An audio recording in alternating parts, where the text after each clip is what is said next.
Hello students, welcome to Social Science Toppers.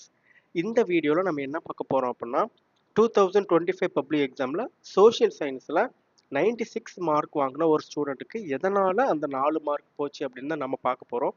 நம்ம ஏன் இந்த வீடியோஸ் பார்க்குறோம், ஏன் இந்த பேப்பர்ஸ்லாம் பார்க்குறோம் அப்படின்னா நாமளும் இதே மிஸ்டேக்ஸை திரும்ப பண்ணக்கூடாது அப்படிங்கிறதுக்காக தான். சரிங்களா? ஸோ இதே மாதிரி எக்கச்சக்கமான டாப்பர்ஸோட பேப்பர்ஸை நான் ஒரு பிளேலிஸ்ட்டை வந்து கிரியேட் பண்ணி போட்டுக்கிட்டேன். ஸோ அந்த வீடியோஸ் எல்லாமே மேக்ஸிமம் எல்லாமே ஷார்ட்ஸாக தான் இருக்கும். ஸோ அந்த எல்லா வீடியோஸையும் கிளியராக பாருங்கள். சேம் மிஸ்டேக்ஸை திரும்ப பண்ணாதீங்க. சரிங்களா? ஸோ அதுக்காக தான் இந்த வீடியோஸ் போடுறோம். ஸோ இந்த பேப்பரை பார்த்துடலாம். ஸோ ஃபஸ்ட்டு இவங்க வந்து எந்த மிஸ்டேக் பண்ணியிருக்காங்க அப்படின்னா மேப்லேயே அவங்களுக்கு 2 மார்க் கம்மியாக இருக்குது. சரிங்களா? ஃபஸ்ட்டு பார்த்தீங்கன்னா பண்ணா பைஸ்வரிஸை அவங்க வந்து தப்பாக போட்டிருக்காங்க.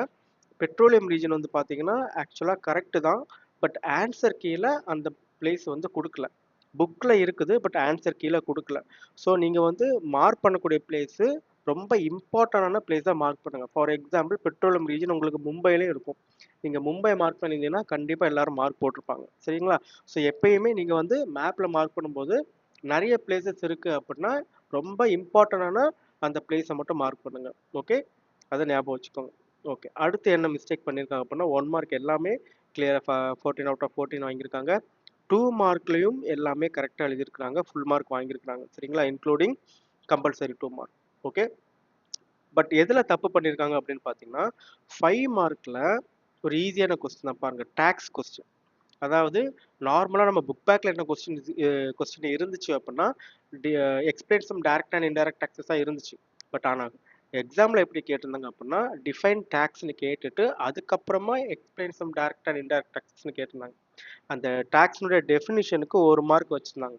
சரிங்களா? ஆன்சர் கீழே. ஸோ அது எழுதாததுனால 1 மார்க் கம்மியாயிடுச்சு.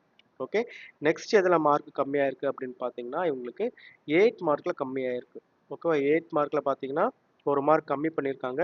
ஏன் கம்மி பண்ணியிருக்காங்க அப்படின்னா முக்கியமான பாயிண்ட் எழுதலை. ஆக்சுவலாக வந்து இந்த கொஸ்டினில் வந்து காந்தி வந்து ஒரு சார்ட்டர் ஆஃப் டிமாண்ட்ஸை வந்து பார்த்தீங்கன்னா வைஸ்ராய்க்கு கொடுத்துருப்பாரு. ஸோ அதில் ஒரு 4 பாயிண்ட் இருக்கும். அந்த 4 பாயிண்ட் எழுதலை. அபாலிஷன் ஆஃப் சால்ட் டேக்ஸ் மட்டும்தான் கொடுத்துருக்காரு. சரிங்களா? ஸோ அதனால் பார்த்தீங்கன்னா அவங்களுக்கு 1 மார்க் கம்மி பண்ணிட்டாங்க. ஓகே, அதுவும் இல்லாமல் கொஞ்சம் அந்த காந்தி மாஸ் லீடர் கொஸ்டினில் இருக்கக்கூடிய 2-3 பாயிண்ட்ஸும் எழுதியிருக்கிறாங்க. இதனால அவங்களுக்கு பார்த்தீங்கன்னா 1 மார்க் கம்மி பண்ணிட்டாங்க. ஓகே, ஸோ நல்லா ஞாபகம் வச்சுக்கோ ஸ்டூடெண்ட்ஸ், சேம் மிஸ்டேக்கை நீங்களும் பண்ணாமல் நீங்களும் இந்த எக்ஸாமில் இப்போ 2026 பப்ளிக் எக்ஸாமில் 100 அவுட் ஆஃப் 100 வாங்குவீங்க அப்படின்னு நம்புகிறேன். தேங்க்யூ.